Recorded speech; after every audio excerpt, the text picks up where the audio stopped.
Hello, Joanna at De Montfort.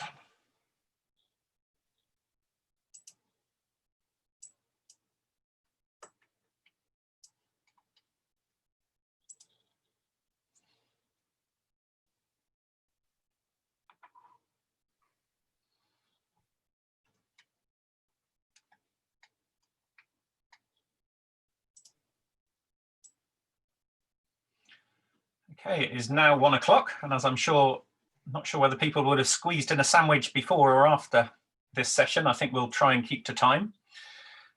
Thank you all so much for joining us. I'm delighted that we have Liz with us from Edge Hill University, who's going to be talking about commuter students. And Liz is a professor of higher education for Edge Hill and has done research in this area.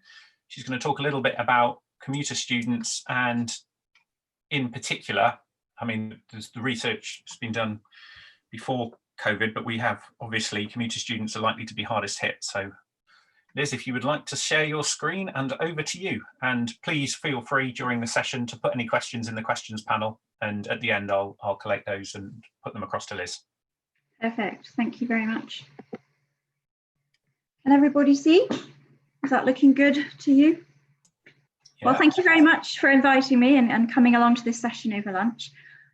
What I'm going to do is to draw on the research with commuter students that was initially undertaken in partnership with the Student Engagement Partnership, but then also spend a little bit of time thinking about it in relation to COVID-19. So what I wanted to think about was just to kind of focus our minds on commuter students, and then to think about student engagement. And then I want to draw a little bit on the research around their students' experiences commuting, and really to make the argument that commuter students generally, obviously all students are different, but quite often see themselves as good students who are prioritizing their academic engagement, but they attach lower value to and therefore engage less in the wider student experience. And I think that probably has implications for students' unions. And then I want to think about the types of solutions that you might be looking towards implementing, and then to give you a kind of an activity. So all of that in about 30 minutes. So I will talk quite quickly. If you want to ask questions, I think you can put them in the chat box, or we can we've got some time at the end. And obviously the presentation and the recording will be available afterwards. And my email's also at the end of the presentation if you want to get in touch about anything. So the first question really is around who are the commuter students? And I think it's important to note that there's not really a definition of commuter students in the UK, that there's been quite a lot of interest in this since TSEP kind of commissioned this research, and it seems to really resonate with people in the sector. So what most institutions have done is simply compared students' home and term time postcodes in order to think about who are commuter students. But there are other approaches that are being used, like looking at the distance or the time traveled. So in a piece of work we did it with institutions in London, we used Google Maps to think about the time traveled on public transport and use that to define who was a commuter student and who wasn't. In other places, it's also that students can identify themselves. So I think it's St Andrews, students can identify themselves as commuter students. Some places it's about the type of accommodation that people live in. And in one institution I know of, there's a kind of a geographical boundary. If you live outside of that, then you're considered to be a commuter student. But really, what we're talking about is those students who continue to live in the family home and then commute to study.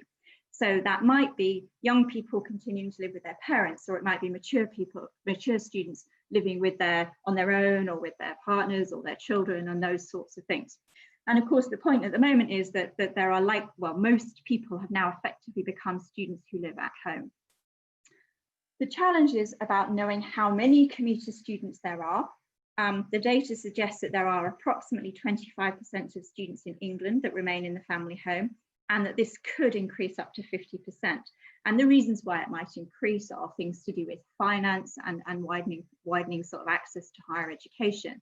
But there might also be a response to students deciding to stay local as in response to the coronavirus.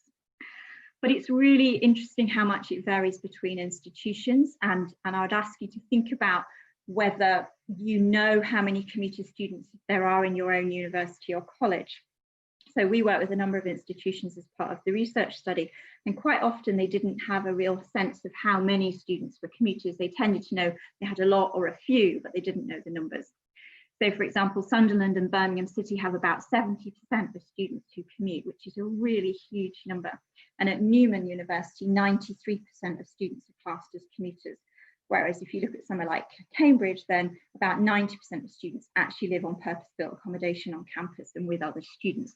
And that really changes the nature of their student experiences, obviously you would understand. The other important thing I think about commuter students is their intersectionality. Hello, Katie. Can we get Kate to speak?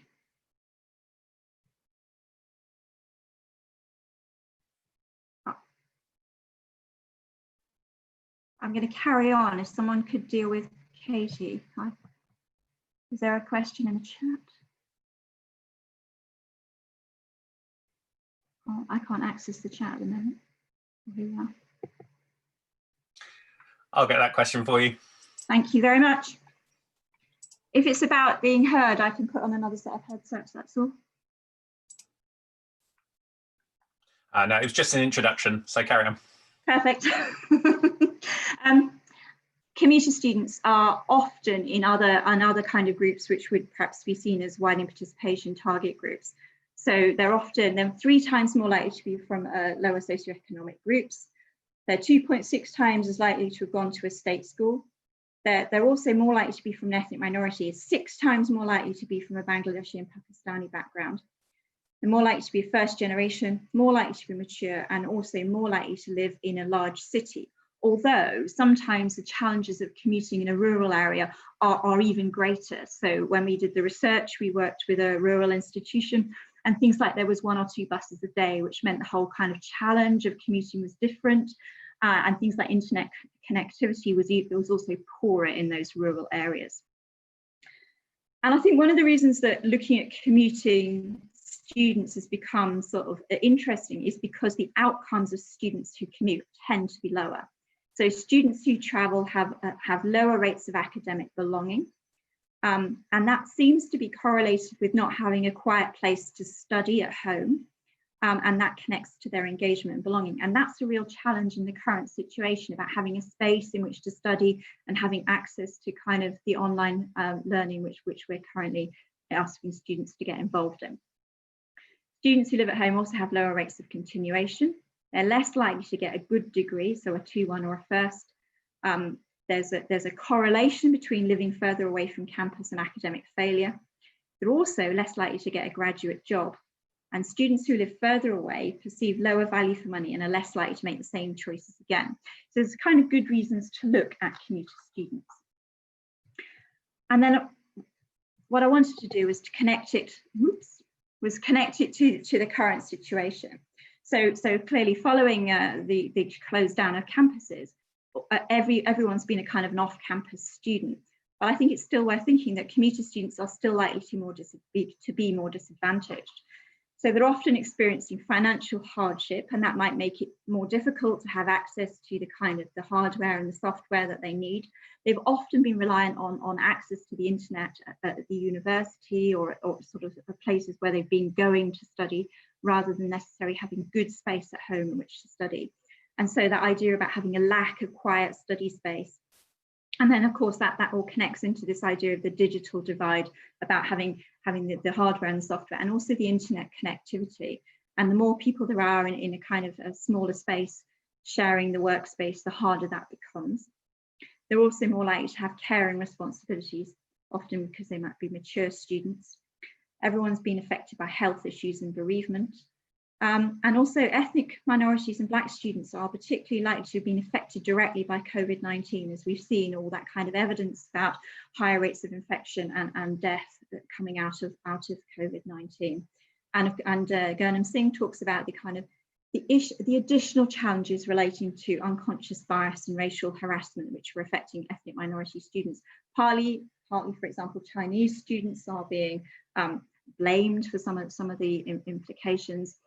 Some of the causes rather of the virus, but also just kind of how the learning and other activities take place online is sometimes directly disadvantaging students from minority backgrounds.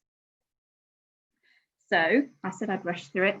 The qualitative study took place in 2017, I think it was, and it was based on 9 institutional case studies and 60 qualitative interviews and participative workshops. And we worked across those institutions. And then subsequently, I've been working with London Higher. We've worked with 5 institutions and 14 workshops, and as well as undertaking institutional data analysis.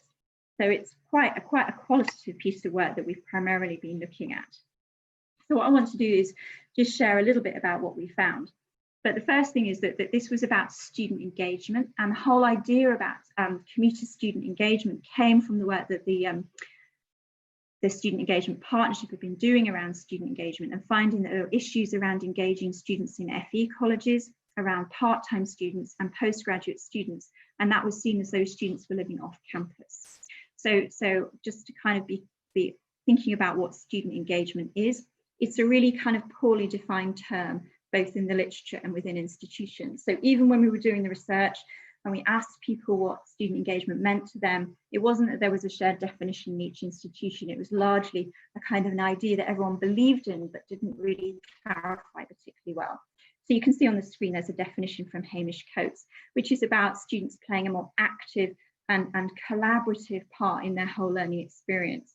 And it sort of connects to the ideas about the wider student experience in that sort of penultimate bullet point about enriching educational experiences. So in our study, we differentiated 3 sort of sites of engagement or purposes of engagement, which might be a better way of thinking of it.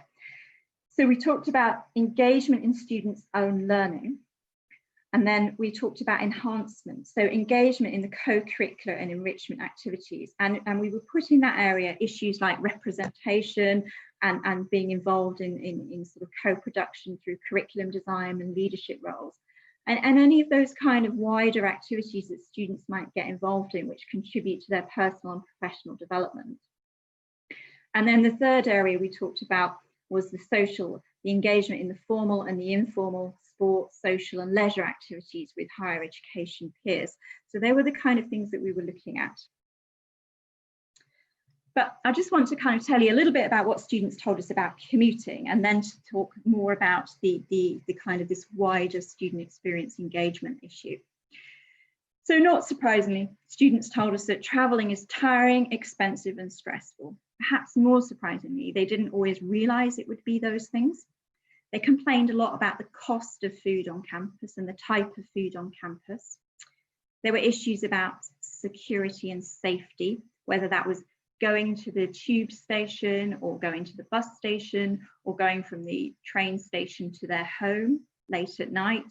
Or it might be about car parking. Not all students got access to car parks when they'd anticipated they would be, and then they were made to park in surrounding streets, and that was sometimes seen as quite dangerous. There were clearly challenges with parking and public transport reliability, so that built in time delays, which students hadn't anticipated. So if they thought, oh, it'll take me an hour to get there, and then it might be taking twice as long because of traffic, but also those kind of challenges with reliability and parking once they arrived on campus. A really big issue for students was this lack of place on campus, that they had nowhere to keep their things and to spend time. And so that really sort of contributed to that lack of sense of belonging and place. And we've just been doing a bit more work with our own students at Edge Hill. I'm really seeing how the physicality of the campus is really important to students' sense of belonging. And that throws up really big questions about how we help students to be engaged and to feel like they belong when they're primarily or for a significant amount of their time not on campus.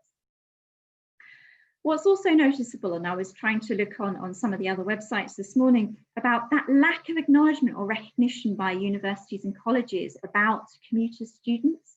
So there's lots of information on most websites about moving to the city and coming and studying at university and making new friends, but a lot of that's kind of a traditional student model about young students moving away and living in student accommodation, and far less about how you make those friends and how you kind of connect to other people and what the best ways are to travel when you're a commuter student. The majority of students feel that commuting is difficult, and most feel they don't have much choice about it. It was quite interesting to note in the most recent study we did that quite a few of the students or there seemed to be a higher prevalence of disabled students as well who were choosing to stay at home and commute. Some students did believe there were advantages. I'm going to skip through this, I'm a bit short of time, but students talking about the tiringness. But this student saying, it's definitely teaches you time management. I have to plan journeys around traffic or train delays, so it's good for organisation. If I get a job, then it's most likely to be in the city, so it's a good experience for me. Everything's always been nearby for me, so I've never had to prepare in advance. And I think that's a really important comment because it's starting to illustrate how students feel that actually they're gaining skills that are largely unrecognised by their institution by being a commuter student. So as I said earlier, what we found was that the students that we talked to, and of course in a qualitative study, we're always talking to perhaps the more engaged students, they really thought that they were good students who were actively engaged in their academic learning, so they had good academic engagement. But they did feel it wasn't really recognised by staff because they weren't seen on campus and they weren't seen to be traditional students, then they were perceived to be not such good students, and that would sort of colour staff's judgments about them. But they were also making decisions about what to come to campus for. And so if things were scattered across the week, then they would tend to sort of pick those things off and not do the ones which weren't kind of grouped together. They were of a lot of effort around trying to make the best use of time to have really good academic engagement. But students were far less likely to be involved in those kind of enrichment activities, the enhancement activities, and the further that students lived away, the less time they tended to spend on campus. And some students really tried to compensate for this by getting involved in other things or to make special arrangements, while as quite a few just accepted that that was the way it was. And the social engagement is perhaps the lowest of all things that commuter students were engaged in. They didn't really see the point of it. They couldn't see that social activities were sort of had any benefits particularly. They certainly didn't see that socialising and spending times with their peers would improve their academic learning or would give them people to get involved in those kind of enrichment activities with. And what they tended to do was to kind of stay socialising with people at home. But there is a bit of an appetite for wanting to meet other commuters, to want to meet other people who live in areas near to them. And that might be something that institutions think about in terms of looking at how they group students together into bubbles for their kind of learning and other activities moving forward. I'll just skip through these. But I think it's this idea that students are really placing low value on the wider student experience. So some of my friends came to uni for more of the social side, but to me, it was to do well and for more of a career and to make sure I did well. So in that aspect, they don't have the benefit of being able to do more work, not being disturbed. But I've missed out on going out and experiencing the stuff that's been done at the Students' Union, stuff like that. I've never participated in that. I like the academic side rather than extracurricular activities. I think I'm happy just doing the work and stuff. But I think I know there are things there I can do at uni. It's not like I don't know about it. I'm just happy with what I do. And that might be fine. Olivia says she's very happy with it. But I think it's kind of quite worrying how in the conversations, students didn't appreciate the value. So they talk about being good students and getting a graduate job, but they don't see that by making friends with other students, they're actually developing their academic learning, and that getting involved in those extracurricular activities will contribute to their sort of personal development, but also their opportunities for getting a good graduate job at the end.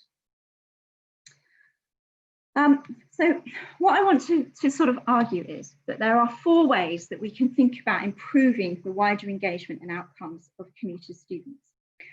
And the most common way has been about creating what's called a sticky campus. So helping to keep students on campus by creating spaces and places for them to be, and to kind of perhaps put things on during the day so that students can get involved in them while they're on campus.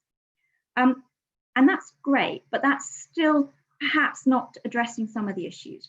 So other approaches might be to recognise that external engagement. So as I talked about at the beginning, students have got other skills that they're developing. So they've got time management skills, they've got problem solving skills, and yet those are not always being recognised and used to help them to demonstrate their graduate ability. The third thing is about actually providing opportunities for engagement in places where commuter students are located. So for example, Kingston University has done quite a lot of work around putting volunteering opportunities and study groups in those local places. And that's definitely something that might be transferable in the current context of students having to spend more time in their homes rather than on campus. And finally, the thing we need to be thinking about at the moment is about how we increase online engagement. So, for example, through this research, institutions were talking about how they might put training for representatives online, or how they might allow people to participate in union meetings through online kind of platforms and those sorts of things. And I think there are probably plenty more good ideas and innovative approaches that could be adopted as we move forward from here. So what I'd like you to do, if we've got about 10 minutes, which is the plan anyway, to have some sort of questions, but I'd also like you to consider what your student union already does and what it could do to improve the engagement of commuter students using these different kinds of strategies. And I think that you can perhaps expand that idea to students who are spending more time at home. So how you help them to spend more time on campus when they're allowed to be on campus, how you recognise the skills that they're developing through their changed or different higher education experience, how you provide more opportunities for students to do things in their locality, and how you provide opportunities for students to engage in activities online. So what I thought is that we can use this framework to kind of inform the discussion, but you've got those 4 types of responses, and then you've got what you're currently doing and new activities that could be in place. And some things to think about are student representation, clubs and societies, training and meetings, volunteering, networks and campaigns, and study groups. So what the role of the union might be in all of that.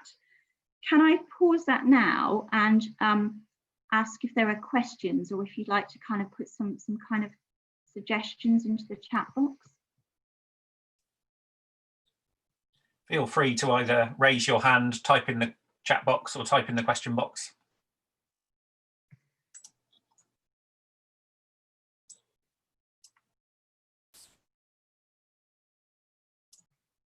Have people got things that you're already doing that work for commuter students?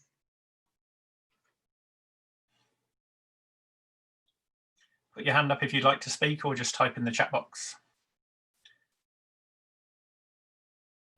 I can kick off. Here at Coventry, we've had a big democracy review about how we can make all our democracy and training remote so that people can access them.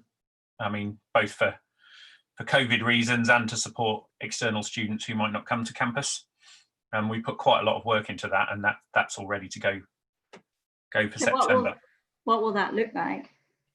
It'll be a lot more Teams meetings, unfortunately, Microsoft Teams. A bit like people are Zoomed out, people are Teams out, but students seem very happy and willing to engage with that. And actually, our first couple of team sessions that we've had have been better attended than our previous student councils. So there's so many benefits to doing that anyway, I think, about how it fits into students' busier and busier lifestyles. Yeah.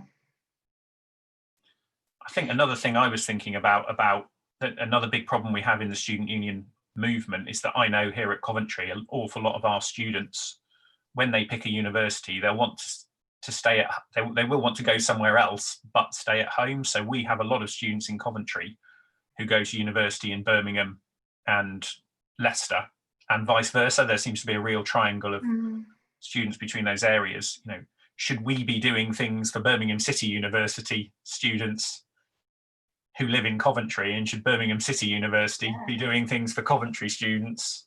Well, I'm sure you who live in Birmingham. I would love us to be open enough to be able to do ideas around there. Yeah, I think that's right. And then there's some talk on the chat here about doing things in Freshers Week, and then they don't want to engage at other times. I mean, what Kingston were doing, we're putting on commuter student lunches, because one of the big issues is eating on campus at the cost, and you got nowhere to store food, so you're kind of forced into various eating establishments. But they use that to bring students together, but also to give them a bit of a voice and to sort of help them shape some of the interventions at Kingston. And then Bethany's saying that at Huddersfield, students are accredited with Kirklees Volunteering Award, which comes with a certificate of all the training they've done, clubs they've been involved in. And if they have been a rep or run in elections, it enables students to be recognised for what they're able to do. I think that's really important, isn't it? Because we were really astonished how it's seen that the kind of traditional mindset predominates, that if you do it through the student union and on campus, then it's valid, and if you haven't, somehow it's just not part of your graduate skills that you're developing. Christopher has commented that he was a commuter student himself, and it actually took getting a job on campus to really enable him to stick around. And that's the thing that will be harder to get, isn't it? Things like jobs on campus are a really good way. Birmingham City has been doing that as a way to help commuter students feel connected. But that's perhaps going to be harder when we're limited about how long students can be on campus. Yeah, and Jackie Roster made a good point about the timings that are useful for commuter students. And my own particular worry with social distancing and so much of the campus being used for teaching, what space will there be available? For student social activity? I think it will be very limited. It's really hard to do that timing thing. I know I was at one university when we were talking about this, and then they just said there's no time during the day, there's no time for social, and that reinforces the message that the social's not important. But we know students learn by discussing, and when they're feeling uncertain and then realize that other people have those doubts, it really kind of is positive. Beverly's made a good point about Chester, about potentially holding postcode related socials. I suppose if we are getting postcodes in our university data, then that is the best way of grouping students. Yeah, I was saying that to colleagues this morning, that they were talking about creating their bubbles, and I was saying it'd be really good to use their location, because then they've perhaps got that chance to meet outside of the university. But I was told they don't get their information until sort of the day before the students come on campus. Yeah, the data sharing is tricky. So Matt at Bedfordshire Student Union would like us to explore satellite campuses a little bit, and that's something very, very relevant to us here at Coventry as well, because we actually have campuses in London and a campus in Scarborough, and we're opening a campus in Poland. And even before COVID, there is the idea of actually how do we make those, obviously we can't give them the same student experience, but how do we make it more equitable? Yeah. And maybe the one counterpoint to that is that because we have to now reduce the experience for our Coventry students, it does force us to put on more events that will benefit those students. So actually that maybe this will lead to some more equity, as all the things we thought we couldn't do 6 months ago, we've suddenly found the time and expertise and money to do. I think that's right. I mean, I think Matt's asking about how the sticky campus works in satellite campuses. Well, I think you've already identified the challenges. There are a limited number of facilities, and so it's sometimes harder for people to be there in person or to have the activities there. And maybe delivering more stuff online will actually be better. And I think that raises questions about whether you do it in a synchronous or an asynchronous way. So whether you do it like this, where we can all kind of talk together, which has got perhaps a little bit more like a face-to-face activity, and then or whether you have it so that people can join in the conversation later through kind of a forum or chat board or something. And I think there are pros and cons of both, but you need that flexibility, because people will still be working and combining that with their studying. And of course, the other issue is all the, putting a nightclub event for 2,000 people is a lot less effort than running 100 online chats for 20 people. Yes, that's true. Although some of these online coffee mornings have sort of taken off, haven't they? That people can just chat to each other. Yeah, so I think that's what Victoria is asking about. She's saying, do you think there is a benefit from training student groups to engage online with socials? I mean, it is a fine line, isn't it? It is quite easy to do online events that might be seen as a bit naff. Yeah.